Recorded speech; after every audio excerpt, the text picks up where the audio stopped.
I think it's not insane to think that this is kind of the, you know, if you will, putting in the closing pitcher, and I know sports references are a little bit weird here. And oh no, I love tennis. What a closing pitcher is the pitcher that you put in at the very end of the game with only a few batters remaining because you're confident they can just lock it in. That's the game. They're going to be your killer, the cut throw.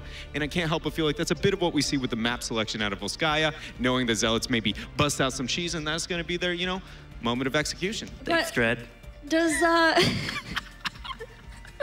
I'm gonna be honest, I think I'm missing something here. No, you just taught us all three something. Thank you. I appreciate it. Yeah, I know nothing about sports, so I'm gonna move on from that one. John, I was there with you. I know sports. There you go. We're half the desk. Trick, how much does Volskaya get played in Europe? Because I feel like we've only had it a couple times, and it was before we had these big buffs that come in. We haven't had it since then. We've had some interesting strategies. We had Nova from Leftovers that was played on this battleground, more of a try and snipe a target and kill them. Zealots did play on it once as well, but it was more of a traditional Hanzo composition with Tassadar, which they've fallen out of because of Hanzo's nerfs lately. But Zealots have been here before, and they have been willing to dabble, so get excited. Yeah, the reason why I asked is Volskaya does get played a fair amount in North America, right, Mike? Yeah, well, and I feel like ever since that big change to the map, right? It went from a map where, okay, you pick a scaling comp, you pick Nazebo, you pick Asmodan, that's something that Heroes Hearth did, and you scale, right? Because the objective didn't really do anything, it wasn't even worth it, you never really rotate to it. And now it's a complete, you know, 180 where it's, okay, you go to the objective or you lose. Because the objective is so strong, like the first one guarantees a fort, and it's one of the strongest objectives in the game. So a Nubarak first ban coming out for Zealots. So this goes along with the line of, I don't even know if cheese is the right word, but they have a plan. And Nubarak is good against their plan. Is it Cho'Gall? That's what I was wondering. Is it? No, what would be the parameters necessary to be able to bust out a Cho'Gall here for Zealots? What do you want to rid of? Obviously, Leo, Tychus, and Noob are generally some of the best when it comes to the healers. People like Uther with the single target healing and support. Anyone that can stretch the map thin as well. If Cho'Gall's in the middle dealing with something and split pushing is happening on the side, things to be worried about. But a Tracer Blaze for the opening. I mean, it's a solid pick. Take the Tracer away in case they do go the Malfurion. Who banned Tychus in the last game? Freedom. Okay, if that was Zealots, I can't help but be like, that's some next level cheese. You bait the weird ban in this game before that, then you bait the Tychus again, you'd be like, that's standard. Bust out the choke. They're playing a whole next level mind games. But I mean, Freedom here has the option to get Malfurion and Maiev. Like the M&M, as Mandy called it earlier, like the double trouble, two very high, strong meta picks, as well as the Tyrael. Like for this tournament, like those three heroes, I feel like are all really high priority, and being able to get all three of them, you know, in my mind would be like, wow, that's a really, really strong comp. The most important thing, if we see Freedom lock in the M&M, I think they're really going to have to mom spaghetti this, because can't mess that up. I'm sorry, you can't drop a rap name around. That's the Ragnos meatball build. Yeah. But rap music for like the next 20 minutes. This is the second time, and I'm like, guys, this is distracting. I'm trying to talk about draft. Like, whew. Stitches. Stitches and Malfurion. I mean, last game, Zealots second banned the Stitches. Yeah. And I was questioning a little bit, but this makes me think that they're just on the next level, because I think Freedom wanted Stitches last game, and they were caught in a bind not being able to get it. Leo ban, which would synergize. Would say Cho'Gall. But it also is kind of responsive. Stitches and Leo was one of the higher pairings that we saw during the macro era, kind of a little bit later stages of last year out of EU. So I feel like this is not necessarily a tell towards that kind of cheese that we're considering. But if anything, if that's the direction they are going to go, it's nice to, again, not convey that information over to Freedom. There is a situation where Tychus... What? Not possible. I was going to say, there is a situation where the Tychus works really well with Freedom's composition, so that might be something they fear. But obviously, Gall getting banned out, maybe they'll pick Joe. Maybe. Well, I don't know how to tell you this. That's not how it works. That's not how it is. I don't know. You haven't played a while professionally, but yeah, I like the Stitches mouth coming out. I mean, Freedom, it is a comfort pick. Is this the time for a Medivh to finally come out, though, for Zealots? Good against Stitches, helpful on this battleground. You get the engagement with Blaze. I've been wondering where he's been at all tournament, all day. I mean, he goes through phases where he wants to play him for a few games in a row, and then he just dodges them for like 2 to 3 weeks. It just depends on how Zealots are feeling. But I feel like this would be the moment, if you're going to pull him out, to do so. It makes Stitches a little bit hard to pull off. You take it away from your opponents, who could do it themselves, by the way. Yeah. Kidnap. Kidnap. The milk carton. You know, that's a good point. I was going to bring that up. Basically, the Medivh Stitches is such a strong combination. It looks like they are going to go Task or Johanna, just prioritizing that wave clear. I'm excited to see. I don't think we've seen a Task Tracer in a while. Honestly, it's all been about the Task Mouth. And I think the big reason for that is, so Task Tracer basically, ooh, the Diva, a Freedom special. This is... With Stitches. Yeah, this is OG Freedom. This is about as comfort as it gets for them. I feel like they have really drafted themselves the tools to not only have really strong picks, but have really strong Freedom picks, right? Where we are going to see the best that Freedom can do because they're going to be on the heroes that they're really comfortable on. I love Diva with Maiev. Maiev goes in for the engage, pulls targets into them. Oh, and man. typically you have the counter engage. What are you all manning for? That same thing. Yeah, and then you drop the defense Self-destruct. matrix, self-destruct as well. Like, you have all these tools available to stop Zealots from counter-engaging, which is something that you normally have against the Stitches or even the Maiev. We've been seeing a little bit more whenever we get the engage, it doesn't work out. You'll have the opponents just chase you down, but Diva just stops that. A Cage, Self-Destruct, Li Ming, Explosion, Twilight Dream, masterpiece. The Wombo combo. That's what that... Terrified. That's what I was thinking when you talked about Diva. I imagine Diva throws out the bomb. Maiev is like, oh, where's everyone going? Like, didn't they do that in the Maiev trailer where basically it pulled like the whole team into the Diva bomb and they all died? Stukov, last pick coming out by Zealots. I like it. I feel like the silence is so strong, like especially because you have the Johanna paired with it. So like being able to stop Diva in particular, I feel like Stukov is a really strong counter to her. Just because generally she queues in, right? And then if you drop the silence on her, you can be able to kill her before she can get a lot of other spells off. Trying to engage is this comfort and throwback, and playing what Freedom's interpretation, at least a majority of 2017's idea was of North American meta. Is that enough to then counteract what would be this, kind of theory we've come up with so far? And to be honest with you, I want to say yes, but I'm really hesitant just because momentum is very much against them. I mean, we're hitting the later stages of the day. Things are very much wearing down for a majority of the players. So I don't know if really Freedom kind of has it in them, but if we look at their history, they have been, without a doubt, I think one of the most courageous when it comes to these types of challenges. I think at Western Clash, when they had their first performance, they really kind of displayed that. No, it's not the exact same roster, but I think it's close enough. So maybe. I think. I want to believe. My heart tells me yes, but I'm not sure. Well, you're going to get a second to think about it and decide what you want to do, because we're going to start at the end of the table for predictions. It's me. I got to go first. Good job, Mike. Yeah, the first did something, right? You're fitting in the role well, man. You know what? I'm giving it to Freedom this game. I feel like Nasmus on Diva, I feel like is such a playmaker. Like he really brought that hero to NA, right? When the hero came out, no one played it until Team Freedom started beating everyone with it. And the reason they started beating everyone is because Nasmus is such a beast on that hero. So I think Team Freedom's going to win this game. I'm actually in the same boat. I believe in the Diva, man. It's just perfect against Maiev. It brings in the self-destruct. It stops the engage on Stitches. I love it. You guys convinced me. I'm in. All aboard the bandwagon. Now, I just don't see enough of a unique playstyle. Like when we use the theory of like, did Zealots play fun this game? Like have fun this game with this draft? A little bit. Like they are playing a bit more of the comfort, but would I say it's like that enjoyable flavor? No. And again, now we see Freedom fixing debatably the theory of their struggles here. Well, thank you, Mike, for asking for my prediction. I'm sticking with Team Freedom here. There's a lot of different ways to deal with the pulse bomb, and I think it'll be enough. So I'm sticking with Team Freedom. What do you guys think? Let's check in with the polling. Still pretty close. I like it. Keep fighting for your favorite team, and especially if that's Team Freedom. When all is down to this, they rely on their Diva. Let's see how it works out for them.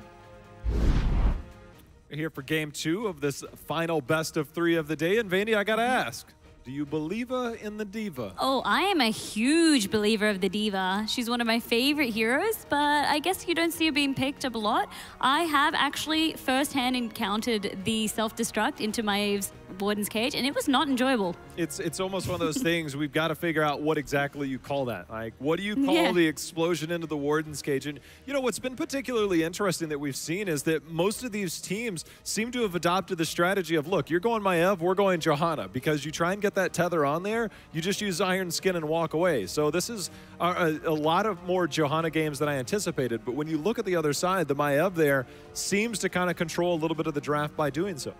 Yeah, and I mean, you were thinking of names? I was just trying to think in my head. Maybe like Boom Cage? What do you think of that? Boom Cage. Boom Cage. You know who's always been really creative? those folks out there on Twitter, feel free to use hashtag HGC to let us know what you think the D.Va self-destruct into a Warden's Cage would be. We've got a few issues here we're going to try and get resolved real quickly to get into this game. What would you call it? I'm not creative, and you're asking me to be creative at the end of day one. Oh, I'm sorry. I just was curious. Off the top of your head. I would probably just say self-destruct into Warden's Cage. No, you can't say that. You said creative name. That is about as creative. All right, Boom Cage it is then. We'll see what Twitter and chat says about that, right? We'll see what they say. We'll see what they say. You know, one of my favorite things about watching Team Freedom is seeing Yoda on Li Ming. Yeah. And it's one of those things that if you're not familiar with Yoda, he used to be and is at various points throughout the year #1 on the Diablo 3 leaderboard in terms of, and he's done this on multiple classes. The first of which was the mage. The wizard. The wizard here in D3. So it's like, it's a natural transition. Oh my gosh. To just play Li Ming. That's always my favorite part about watching Yoda. That's like a fun fact, and I really like that you were bringing that up. But if we talk, I guess, or touch a little bit more on what the analyst desk was saying in terms of Freedom going back to their comfort picks, I think this is finally what they need to get them out of this sort of like rut that they're experiencing. Almost similar to like how Method were in something similar. Like their own enemy was themselves at some point. And like you said, by not picking the Tracer, it felt like their draft and their play was going a little bit better because they just weren't honing in on we must have the Tracer, we must play it. How are you feeling about this draft? Yeah, the Tracer with the Tassadar, you all talked about it and the fact that it's not something we've seen a lot of recently. It's kind of that old school, kind of going into the double support. But when you know that Malfurion was being taken off the board and you have a Stukov, generally, and they've been forcing the Stukov quite a bit, is that Tassadar is an ADRD hero. That's just what he does. He plays a lot of shielding heroes, whether it's Tassadar or Medivh. Those are his top 2 played heroes. So playing that is a natural fit. It's a comfort for them, but it also pairs well with that Tracer. The thing that scares me a little bit for Team Freedom is the sustained damage that they have. Maev is a playmaker. Li Ming is a playmaker. D.Va can pepper away a little bit, but she's pretty much a playmaker. And the control points and how strong the protector is, not having that sustained damage, it's pretty much a let's make sure that we get the big fights, the big explosions on the side of Team Freedom. So that worries me a little bit, is that it's literally all or bust, I think, in a lot of their team fights. Yeah, and like you said, that can punish you quite heavily, especially with changes on the protector. A lot of teams feel that by giving up the protector, it means that you just lose so much experience with it being able to at least secure a front wall and generally a fort. It's just so hard to defend against. And if these fights don't go the way Team Freedom are planning, then they could be in a bit of trouble. Yeah, and that's the thing is like with the protector, before it was kind of like, do we get one fort wall? And that was pretty much it. Then they pumped it up. I mean, they added a few new parts. I don't know. They've done everything. And just a quick update for you guys. We're doing a quick remake in the game, so we will be back in shortly. And that will be a much quicker process as we'll have going in. But yeah, with the protector, it seems so much stronger is if you can get one wall, that's great. But now with the strength to the protector, getting 3 walls is a pretty substantial boost to the early game. And if you keep in mind that fort walls, getting 2 fort walls is equivalent to 1 fort itself. So if you double up and get all 3 forts after you get that first one, or you can get 2 fort walls and a fort period, that is an incredibly strong early game in terms of damage, in terms of experience that you get. And so that's why team fighting is going to be a little bit more prioritized, where the early iterations of Volskaya, we saw a little bit more based around the macro. Yeah, I have to really agree with that. And like you said, it gives you so much advantage just by giving that first protector up. So you really cannot afford to do that. And I mean, what I also want to see coming out of this game, I guess, is Team Freedom being not afraid to take some of these fights. I feel like they've been playing a little bit passively, which is good to see, but sometimes you do need to make some of those risky plays to then get an advantage. I mean, obviously a calculated risk. I'm not saying just charge in there with no plan in sight, but I feel like they were playing almost too passively. It's kind of like Freedom in a nutshell. It seems like they've tried to reestablish themselves as a different team. They've never been known in HGC North America to be the heavy team fighting team. And it seems like they went to boot camp. There was a lot of hype behind them from some of the other teams. They come out, they run Tracer a couple times, they try a different style, and it did not feel like the same Freedom. Now, as you said, going back to their comfort picks, definitely I think gives them that you hate to say the comfort pick gives them comfort, but at this point, they need that. They need to get their feet back on the ground to what got them here. They need their little comforter. That sounds so cute.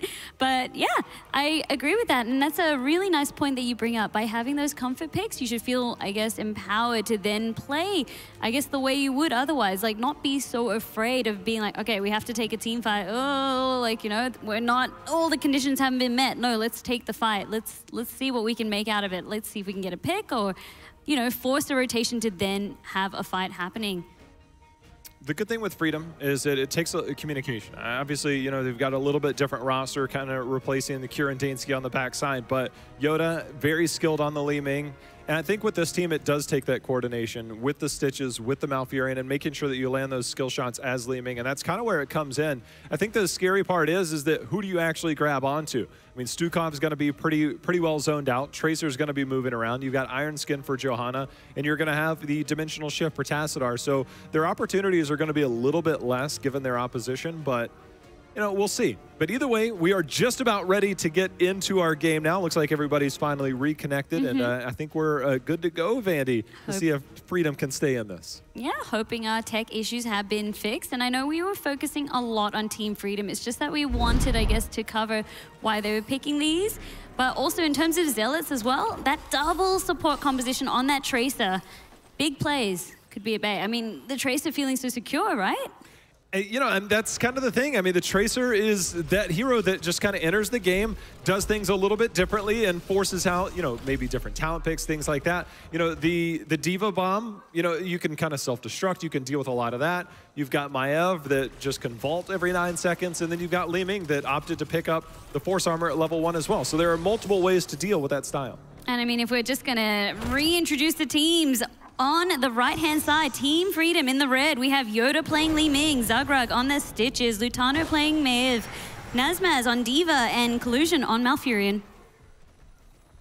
Zealots, of course, does have their usual. Chris on Tracer, it's kind of the main one for me, and Tassadar, AD, those are the two that we'll watch out for. But Chris, it's going to be the playmaker, zipping around on Tracer throughout this. Does have that sustained style that maybe Freedom is lacking to a certain extent on those. So Chris, I think, is going to be the big playmaker when we do see those control points get active. Yeah. So all eyes will be on Chris, because as we said, he's got the double support composition. We want to see what he can do with that. Lutano going on in with the Spirit of Vengeance now. See if he can poke some damage out early. That's the part right there. Lutano got into position. He realized, well, look, I've got myself a Johanna. This isn't going to be enough. He reached over trying to grab himself a Tassadar. And both of those heroes have different ways of just saying, no, I'm good, and just walking away from that. And that's going to be the hard part is Maev going to be hard. If you can force out one of those, whether the Iron Skin or whatever, you force one out from Maev, and then you can follow up with Stitches. So it's going to be ultimate team coordination. They have multiple opportunities. They just got to find different ways to get it. In terms of that bottom lane matchup, I am a little bit worried for Diva because the wave clear, the damage that she has, very, very slow at coming out, whereas Blaze, he's a lot better at doing the wave clear and having better sustain. So I feel like there's going to be a couple of rotations that need to happen to put some pressure on the Blaze. Yeah, the other thing that Freedom is going to have to watch out for is Tassadar going into that Psystorm build. It's kind of been moving between this top and mid lane. You can see the pull in there onto Mopsio.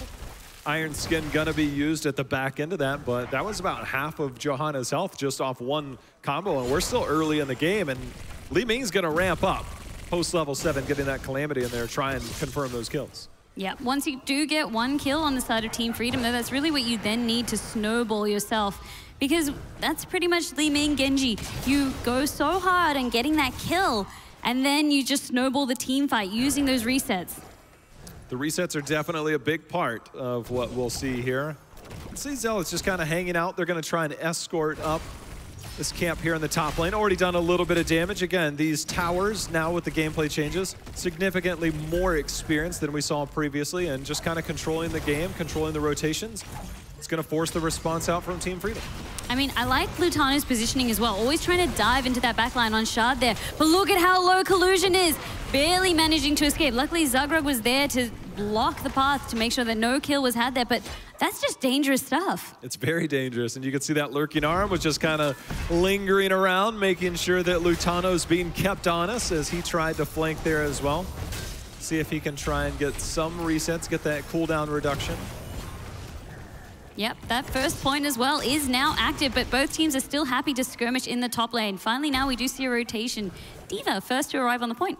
First to arrive on the point, and they do obtain control of that. The hook's going to go on to Tassadar. There's the dimensional shift.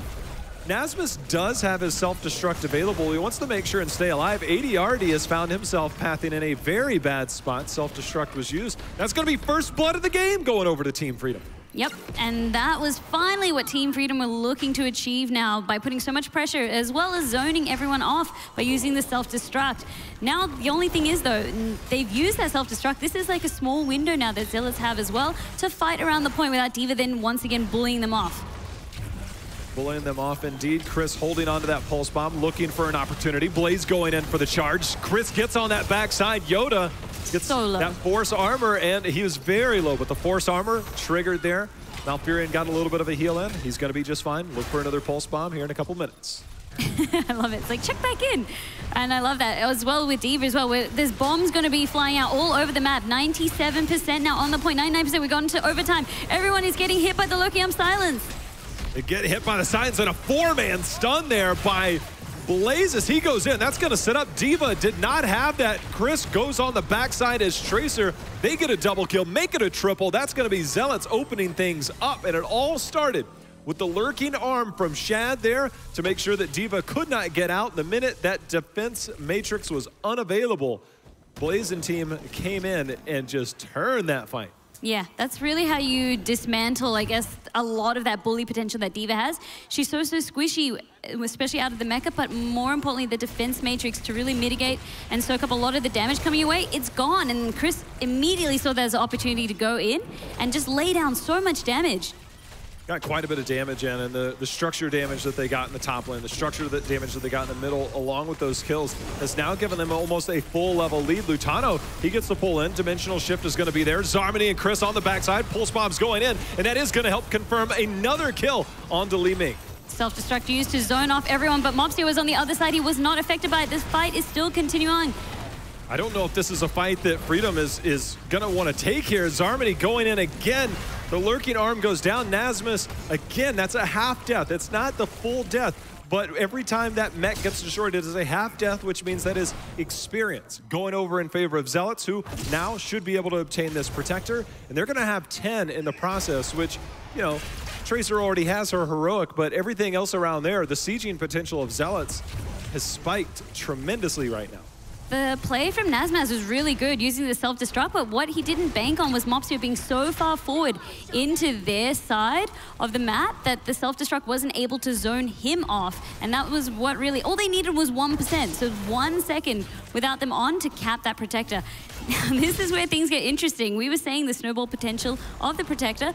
10 has already been acquired as well. So this could be dangerous stuff. With Zealots, they'd be looking to engage, if possible. They're looking to engage, and they're trying to do it in the top lane. And the reason being is that the next control point will be on this top lane. Getting the fort wall down, as well as the well there, are generally key points you look out for. They'll probably also look for a fort. They're about 9.5, 9 3/4 is Team Freedom. But they're giving up structure damage in multiple lanes. They're trying to hold on, trying to get 10 to see if they can turn this fight in their favor. No, I really like that. Instead of looking for the engage, they then split off and decided to get maximum soak in all the other lanes as well, drawing out 3 members of Team Freedom to the top. And what that's going to do is just really extend their lead. Now they put themselves in such a good position to get 13 first, and then they can go and engage before that next control point spawns, or even while it spawns.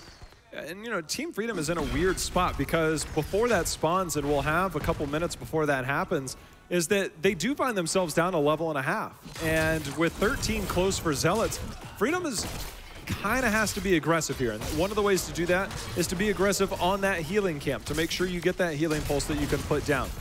And Zealots doesn't have to respond. They can just play the 13 game, play around structures and things like that. But for Freedom, it's a long road to 13 before that. They should be able to get it sometime right before or during, but seemingly normal teams would try and make something happen in that window. I mean, now that Team Freedom does have the heroics as well, and with no protector that they need to defend, this is where we could start to see, what are we calling it, cage bomb? And finally seeing those tactics come out. Or even the Twilight Dream coupled with the Warden's Cage being very strong. Zagrug using that gorge right there. Mopsio is not letting him get too far away. Chris comes out and it's actually going to be him who falls. Too many members surrounding him, not able to do anything with the Gorge. He was just getting locked up completely. Yeah, Shad's killing it. He picked up 13, got that root off of that. Chris going to be pulled in, forced to use the recall. It turned their attention of the fort shots going over to Mopsio. Big old stiff arm's going to push Maev on out of there as you see the spray go down. But Shad, so far, Vandy, has made some of the key plays to kind of turn big moments here for Zealots throughout the first part of our Volskaya game. Yeah, I love the way he's been playing his Stukov and just doing so much. You can see the bullying coming out by Blaze versus D.Va. It's just such a horrible matchup on the side of D.Va. As I said, just needing help. But I feel like that's something maybe Team Freedom, they weren't really, I guess, accounting for. Or, I mean, they haven't really actually tried to also punish Zarmany on just being so overextended because there's so much else that they're trying to deal with. That death at the top there with Stitches falling, that really did punish them because that's resources that they really needed to address with that constant Blaze push in the bottom lane. Yeah, it's been a tough response because if you look at the minimap, the structures, all forts, one gone, one almost gone up at the top, just barely visible. Down at the bottom, it's taken damage. The middle's taken damage. So that's a lot of low-hanging fruit for Zealots, is that if they get one pick, that they can open this map wide open in their favor. They're already at 15. They're going to be close to 16. They might even try and soak that out here, but with Freedom finally on the 13 talent tier, we know that they have the opportunities when we look at that composition to get the blow up, try and find those kills. They're looking for it right now. Lutano just doesn't have the backup yet. Nasmus coming in on the flank side on the left. Just doing some poke damage and ADRD very, very low. Here we go. The Gorge is coming on out again. This time, though, team members are on hand. They're on hand. The bunker is out. There's the Warden's cage. Mopsio, he's trying to walk out of there. He's going to get blown up on, but the counter engage is going to be there as Zarmany goes back in. Gets one as Maev goes down. Mopsio being attacked by the fort. He's having a hard time as he's being zoned out. Nasmus body blocking him out. Archon is out, though, for ADRD. That was disgusting. The fight is still going on. ADRD, he goes, well, he gets fished up by Zagrug, but that's not going to be enough. But it's Collusion now who falls. He wasn't able to disengage with the rest of his team. And like you said, with those kills now, Zealots, they're busting that map wide open. Yeah, it goes from a 1.5, 2-level lead to now we're looking at about 3 levels. There's going to be a protector, by the way. There's going to be a lot of opportunities to get experience. That top fort, it will fall with basically 1 hit going forward. And then they're going to start looking at key pulls. And with that 16-tier advantage, that 3-level advantage, you can be a bit more aggressive than you could otherwise. You still have to try and be weary of the Gorge. 1 pick is all it takes if you're Team Freedom, and you desperately need that right now. Team Freedom are in a lot of trouble now. They have to fight once again with that talent tier advantage, and like a very, very important talent tier advantage, right? Level 16, you just don't want to be in that position right there and then. But look at this, the engage is good. They are collapsing. Bunker does go out, buys him a bit of time, gives him that armor. Yoda is going to fall in the back lane though. Yoda falls in the back lane, and it's all because Zarmany one more time making the plays. The Warden's cage is going to be there, and the stiff arm sends that mech destruction all the way out of there. No threat whatsoever. There's the hook. Zugrug not able to do much with it as ADRD goes ahead and dimensional shifts on out of there. And that's where Freedom, you know, we saw the draft, but wait a minute, Lutano in trouble as we see Chris continuing to try and make plays. But Vandy, for Freedom, there are opportunities to get kills against the team that's built in this manner with the Johanna, with the Blaze, with the Tassadar. It's near impossible. It's so limited, and every time Zagrug tries to go fishing, tries to get the Gorge off, you can see there's just no chance for them to do any blow up. As you said, the Blaze, the Tassadar, we also then have the Stukov, so much healing on hand. It's just so tough for them as well. We saw earlier as well, the Blessed Shield into the Lurking Arm. That was disgusting in that team fight in the top lane earlier. So well executed. Well executed, and now we've got a camp that they are picking up that will push with this Protector. Protector controlled 2 heroes. Will enter this and see if they can take down a keep. And the way things have been going, well, actually, they're gonna just kind of neutralize that top. I think they're going to maybe turn their attention bot lane. Since the next protector will be in the bottom, they will be able to play around the 20 tier. They can push the bottom, open that up, make sure that the next protector, because it's not exactly the fastest moving thing here, open up the bottom lane of the map and then enable a future push. Yeah, that's definitely some great hindsight, and it's exactly as you said that this team is trying to do. It's just knowing that the next objective is going to be in that bottom lane. All right, let's get this. This is now a win condition. If we get that keep going, we have an open lane to that core. And that's a great position to be in. Mopsio, he's trying to bully on in. Protector going out self-destruct. Nazmaz's feeling so threatened. He's dropping the self-destruct. Look at the gorge! They got the gorge. They're going to get him over there, but Zarmany with the charge in. We see the dimensional shift did make it out of there, but Nazmaz coming back in, trying to keep ADRD out of there. Zugrug is walking away, as is Yoda, and they've done enough to hold this keep in the bottom lane as the protector has fallen. There's the hook one more time, but no gorge available here, but they're going to turn their attention directly on the Malfear, and he's going to go down. Collision was so far on that front line. Nazmaz does have self-destruct again, trying to see if he can get them off the keep, but it does fall now. Zealots looking to back out, or no, looking to take the fight because Nazmaz has overstayed. Nazmaz overstayed. He went to dash out of there and actually got interrupted. Zarmany making the plays again. That's 3 members down. They're going to make it 4. Zugrug goes down. And just like that, Zealots has opened it up. And now they're going to turn their attention to the core. Try and close this out and keep them alive here at the HGC Western Clash. Luciano's just going to try and delay, but I believe this is going to be it. Death time is being as they are. And they took the fight so close to the keep. With Team Freedom, I feel so bad. They had a little bit of almost anti-synergy going on with the Stitches hooking into the self-destruct, but he gorged. So it was also an ADRD, so he probably would have dimensional shifted away, but still. Ooh. Zealots has done it. They have kept their Western Clash hopes alive while they send Team Freedom, one of North America's most favored teams and most well-respected teams, dropping the series here as they have been eliminated on day number 1 at the Western Clash. Yeah, I just feel like that just didn't go the way Team Freedom were expecting, and we could start to see once those matchups just weren't, there was like almost an anti-synergy. They never got to do any of those flashy plays that I think they drafted for, and a lot of that was due to the execution of Zealots as well, but at least they got to play heroes that they were comfortable on and that hopefully they enjoyed playing. I think they might have enjoyed it a little bit more had they had a bit more success with it, but it just really felt like Team Freedom tried to reinvent themselves coming into the Clash. And we heard from a lot of teams throughout scrim results that there was a lot of Team Freedom is the favorite of North America. Team Freedom is the favorite of North America. And I think they got to be a little bit disappointed here. I mean, they showed up day 1 and they didn't even take a game today. And that's got to be a bitter pill to swallow, you know, with such high expectations. Yeah, like I'm so surprised because a lot of the teams are saying Team Freedom are looking so strong. Their scrim results. I mean, if we get scrim Team Freedom, like we're in for a treat. And it just felt like they just weren't able to adapt, right? The adaptation period did seem a little bit tough. And again, I think they just tried to do a little bit too much to create a newer Team Freedom. But before we get too far into it, we're going to send it back to our analysis desk to hear what they have to say about this series. Unfortunately for North America, the boombox just wasn't quite enough to allow Team Freedom to go on to Game 3.